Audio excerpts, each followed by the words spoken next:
Pro kontra terjadi soal ditolaknya Ustadz Abdul Somad masuk ke Singapura. Lalu bagaimana solusi agar hal ini tidak terulang? Kami akan bahas bersama Direktur Eksekutif Jaringan Moderat Indonesia, Islah Bahrawi, dan Ketua MUI Bidang Hubungan Luar Negeri, Sudarnoto Abdul Hakim. Assalamualaikum warahmatullahi wabarakatuh, Pak Noto, Mas Islah. Waalaikumsalam warahmatullahi wabarakatuh. Terima kasih sudah bergabung bersama kami di Kompas Petang hari ini. Saya pertama ke Pak Noto dari MUI. Pak Noto, Singapura sudah memberikan penjelasan soal apa alasan mereka menolak Ustadz Abdul Somad masuk ke Singapura. Menurut Anda bagaimana penjelasan dari Singapura ini?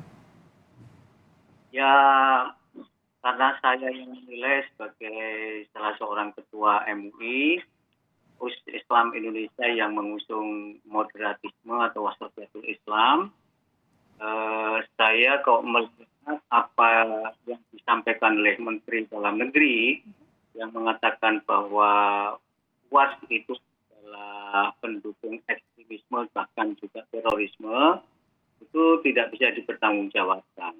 Kenapa? Tidak bisa dipertanggungjawabkan pernyataan. Ya, kenapa tidak bisa dipertanggungjawabkan, Pak? Karena tidak ada bukti. Tidak ada bukti nyata apakah benar-benar UAS adalah pendukung ekstremisme, pendukung terorisme. Kalau seandainya UAS itu adalah benar-benar pendukung ekstremisme, pendukung terorisme, saya kira pemerintah kita sudah lama menangkap uang, sudah lama melarang UAS di mana.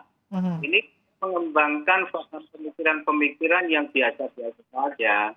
Tidak ada terorisme, tidak ada untuk menghasut umat Islam untuk melakukan tindakan-tindakan ekstrim. Jadi dari pandangan wasatiyatul Islam yang dikembangkan oleh MUI itu tidak persoalan. Oke, baik. Mas Islah, tidak ada bukti soal ekstremisme dan segregasi seperti yang dituduhkan oleh pemerintah Singapura kepada Abdul Somad? Ya, kalau saya memahami betul mengapa Ustadz Abdul Somad ini tidak boleh masuk ke Singapura sebagai negara berdaulat, dia punya hak untuk memasukkan atau menolak siapapun masuk ke negaranya. Terlebih kan kita tahu bahwa konten-konten ceramah dari Ustadz Abdul Somad ini kan memang sangat membahayakan bagi sebuah negara dengan wilayah kecil, dengan jumlah penduduk yang terbatas seperti Singapura. Kalau dia itu ajaran-ajaran atau fatwa-fatwa dari Ustadz Abdul Somad ini kemudian diadopsi oleh orang-orang Islam di Singapura, ini akan membentuk segregatif, membentuk layer-layer dan klaster-klaster yang akan sangat bahaya buat Singapura. Kalau kita harus memahami itu sebagai negara berdaulat, Singapura juga tidak mau kecolongan. Kalau kita lihat konten-konten dari Ustadz Abdul Somad, saya kira Pak Noto harus mempelajari betul semua konten Abdul Somad. Dia mengatakan bahwa pelaku bom bunuh diri meskipun dalam konteks Israel dan Palestina itu dikatakan syahid dan sebagainya. Saya kira menurut saya ya ini killing suicide ini adalah perilaku teror yang tidak ada pembenaran apapun menurut kacamata agama. Jadi kalau ditanyakan oleh Pak Noto apa buktinya? Buktinya itu tadi. Ya, dia menyuarakan khilafah secara terang-terangan bahwa kalau negara, dan dia kalau kita mau perhatikan banyak sekali dia menghalalkan pencurian listrik dan air pam kok. Ini betul-betul sangat agitatif dan saya kira inilah baiknya negara kita. Penceramah-penceramah seperti ini masih leluasa bergerak dan Singapura tegas di situ. Ini menurut saya ada hikmah buat kita bahwa Singapura, concernnya Singapura terhadap countering violence and extremism itu betul-betul dilaksanakan. Jadi upaya pencegahan itu menurut Anda? Betul, itu prevention. Baik, Pak Noto, pencegahan yang dilakukan oleh Singapura karena itu adalah hak Singapura sebagai negara berdaulat menurut Mas Islah. Tanggapan Anda?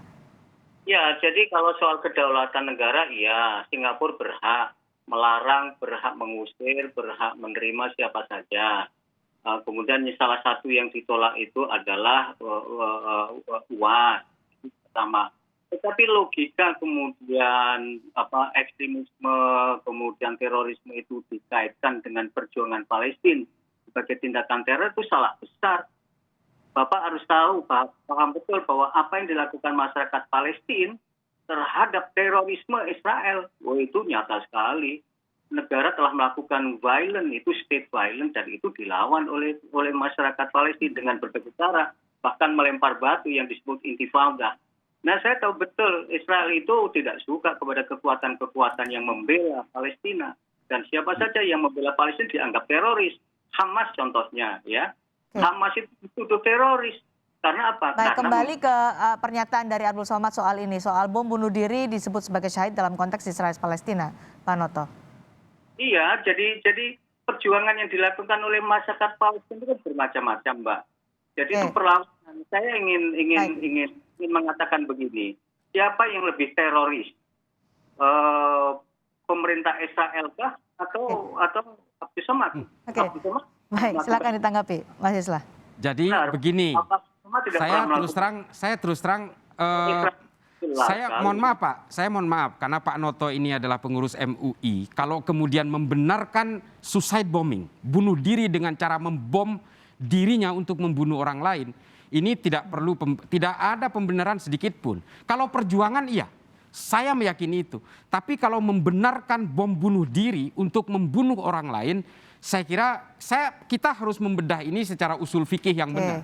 baik. Saya terus terang tidak bisa mengadopsi itu. Makanya saya betul-betul memahami kalau Singapura mengatakan seperti itu. Dan bukan hanya itu.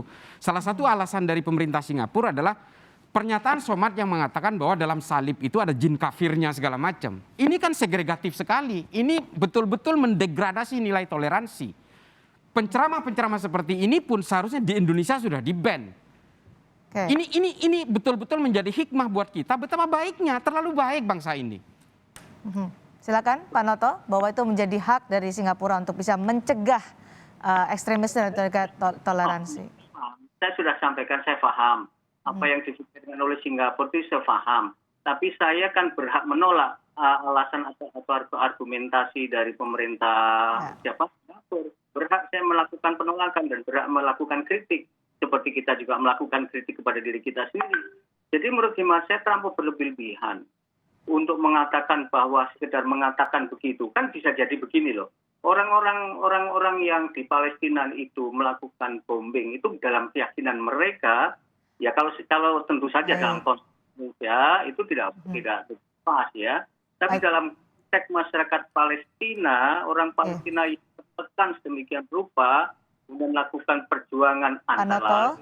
Pak Noto, maaf saya potong karena konteks kita tidak membahas soal Palestina dan juga Israel. Kita membahas soal bagaimana Ustadz Abdul Somad dalam ketika akan berkunjung ke Singapura kemudian ditolak karena isi ceramahnya yang dipermasalahkan oleh pemerintah Singapura. Iya, itu yang saya ingin katakan. Logika mengkaitkan ceramahnya Abdul Somad itu dengan konteks Palestina itu yang tidak cocok. Tidak cocok. Kenapa mesti dikaitkan dengan Palestina? Palestina situasinya beda dengan Singapura. Palestina berbeda dengan Indonesia. Kalau Indonesia berjuang tentang kedaulatan bangsa tidak sama dengan orang Palestina.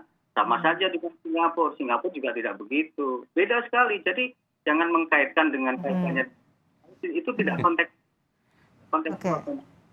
Oke, kondisinya berbeda, Mas Islah. Ya, tidak bisa jelas. dikait-kaitkan Singapura dengan Saya terus terang menentang ini. Dalam konteks Singapura, Pak Noto juga harus mengerti bahwa Singapura punya hubungan diplomatik dengan Israel. Ini yang harus dipahami. Nah, kalau adopsi fatwa dari Ustadz Abdul Somad ini dipakai oleh orang Singapura dan kemudian meledakkan dirinya di depan kedutaan Israel di Singapura. Coba bayangkan. Jangan melihat konteks Israel dan Palestina ini hanya di Israel dan Palestina. Kita harus melihatnya di seluruh dunia.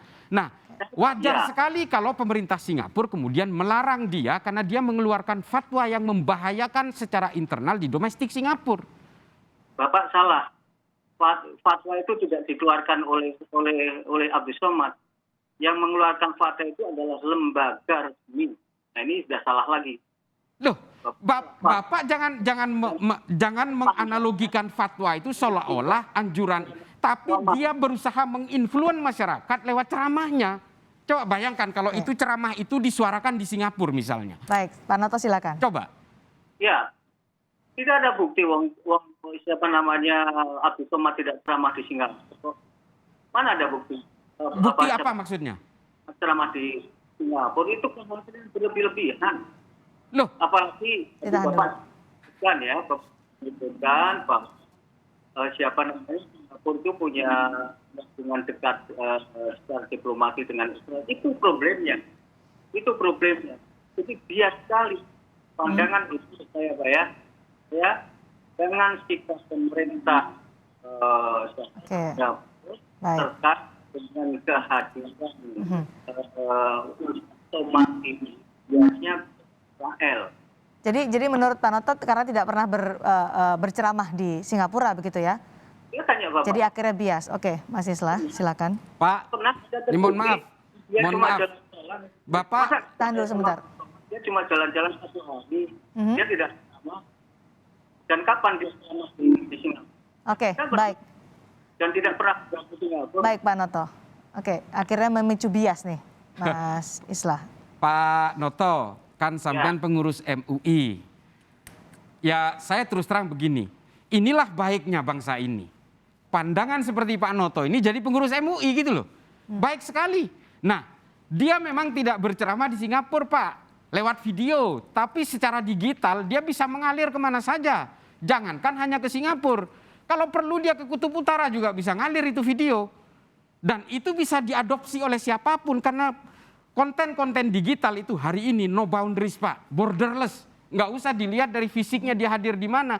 Tapi ketika misalnya pemerintah Singapura mengizinkan Abdul Somad itu masuk ke Singapura, artinya dia mendukung terhadap segala konten-konten yang diberikan oleh Abdul Somad. Kalau disebut hal itu adalah pernyataan yang berlebihan atau reaksi yang berlebihan dari Menurut saya pemerintah wajar-wajar Singapura? saja. Sama seperti Arab Saudi memban Yusuf Qaradawi. Sama seperti Saudi menangkap Salman Audah misalnya. Karena dia dianggap mengagitasi masyarakat untuk terpecah belah. Sama seperti alasan Singapura menolak Abdul Somad karena dianggap segregatif. Sama saja semua negara melakukan ini kok, proses seleksi ini karena dianggap orang itu berbahaya. Bisa saja Yusuf Qaradawi itu tidak akan melakukan ceramah di Saudi misalnya. Tapi kan ada pengikutnya di sana dan kehadiran dia itu dianggap pemerintah itu mengadopsi dia, setuju dengan konten dia. Ini kan persoalan sovereignty state, Pak. Oke. Jadi tidak meskipun dia tidak ceramah, dia hanya jalan-jalan ke Orchard Road cuma beli es potong misalnya di trotoar. Itu bukan persoalan, tapi ketika pemerintah Singapura mengizinkan dia masuk, artinya pemerintah Singapura itu memberikan fasilitas dan akomodasi terhadap dia. Oke, Pak Noto silakan.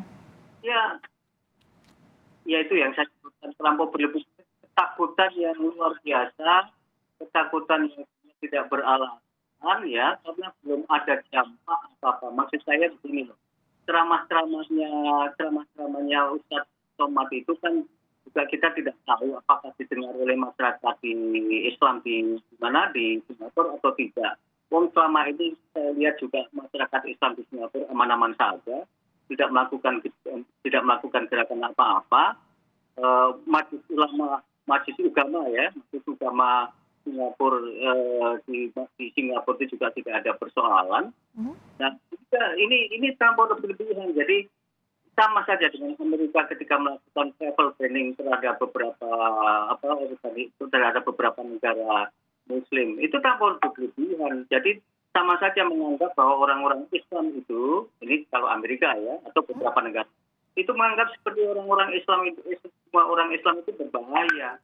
Bagi kita, coba kita lihat, Indonesia Kacau ini. Baik. Ustadz Somad. Oke, menganggap semua orang Islam berbahaya, begitu Pak Noto, sikap Singapura itu menurut Anda? Bukan. Saya ingin memberikan contoh. Kebiah uyah seperti itu membahayakan. Oke. Saya bahwa terorisme itu adalah lawan semua orang. Lawan termasuk musuhnya bangsa Indonesia, termasuk musuhnya siapa namanya. Tetapi ya jangan terlalu berlebihan. Baik. Jangan dipukul rata kalau tadi. Silakan, Mas Islah. Ya, saya kira tidak perlu dihubungkan dengan Islam itu sendiri, Pak. Di Indonesia itu beberapa peraturan terhadap orang-orang yang masih dianggap loh ya, belum terbukti menjadi teroris itu kemudian dieksekusi, itu kan tidak adil. Itu tidak adil. Jadi terlampau cemas di Singapura itu dengan Baik Pak Noto. Oke. Silakan Mas Islah. Begini, Pak Noto dan semua pemirsa di seluruh tanah air ya. Ini persoalan-persoalan ideologis. Kita paham, Pak, tidak ada agama yang menganjurkan terorisme, terutama Islam. Tapi kegiatan-kegiatan terorisme yang menunggangi Islam banyak sekali. Dan terpengaruh oleh tafsir-tafsir yang seperti yang dianjurkan oleh Abdul Somad ini. Coba, dia bilang solusi terbaik itu adalah khilafah. Tidak ada satupun negara yang menggunakan sistem khilafah. Satu. Yang kedua, dia mengatakan di dalam salib ada jin kafirnya. Ini kan bahaya, Pak. Dia membangun hatred, kebencian di antara semua pemeluk agama.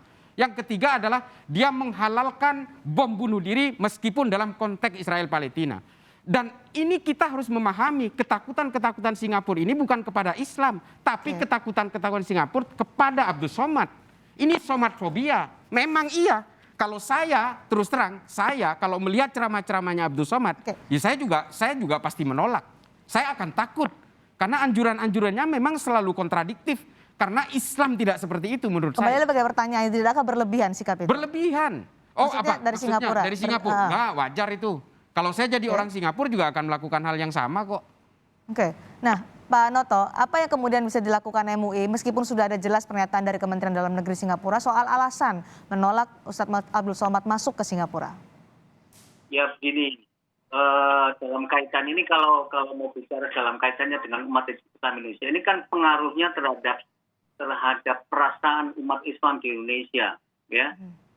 Jadi menggunakan kasus Abdul Somad yang kemudian disebut sebagai pendukung terorisme, sebagai pendukung ekstremisme, itu sangat mengganggu perasaan masyarakat Islam Indonesia. Mohon maaf ya, ini pendapat saya ya, karena itu terlampau berlebihan. Pertama, itu berarti Singapura itu, ini kesimpulan saya bisa salah ya, berarti pernyataan Singapura seakan-akan mengatakan pemerintah Indonesia itu tidak aware terhadap orang-orang yang diduga sebagai pendukung atau tokoh penting di balik terorisme dan ekstremisme. Kalau sudah tahu, mestinya Somad itu ditangkap gitu loh. Selama ini kan tidak ada. Itu arti. Baik. Tidak. Ceramah-ceramahnya Abdul Somad itu masih boleh.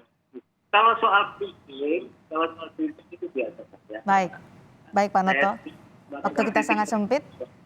Ya. Tapi ini konteksnya dalam konteks pengaruh ya terhadap perasaan di umat Islam di Indonesia. Baik Pak Noto. Terima kasih. Terakhir untuk Mas Islah, singkat saja. Ya kalau saya terus terang begini, ini adalah hikmah buat kita semua. Dan ini pelajaran penting dari Singapura bahwa ini menunjukkan bahwa Islam itu ya tidak begitu.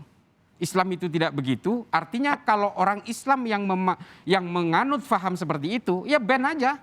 Memang tidak perlu diberi ruang gerak. Makanya saya bilang bangsa ini terlalu baik memberikan ruang kepada orang yang mengagitasi manusia untuk saling membenci, saling bertikai dan sebagainya. Ini saya terus terang ini peringatan bagi bangsa Indonesia bahwa mereka leluasa bergerak di negara kita, tapi ke negara lain itu menjadi fully aware. Nah, ini juga awareness ini juga harus dibangun di negara kita bahwa penceramah-penceramah yang agitatif seperti ini itu memang sudah harus di-ban secara sosial gitu. Mas Islah, ini adalah menggambarkan pro dan kontra dan juga polemik yang berkembang di masyarakat setelah Ustadz Abdul Somad ditolak masuk ke Singapura. Terima kasih Pak Sudarnoto, terima kasih juga Mas Islah Bahrawi telah bergabung bersama kami di Kompas Petang hari ini.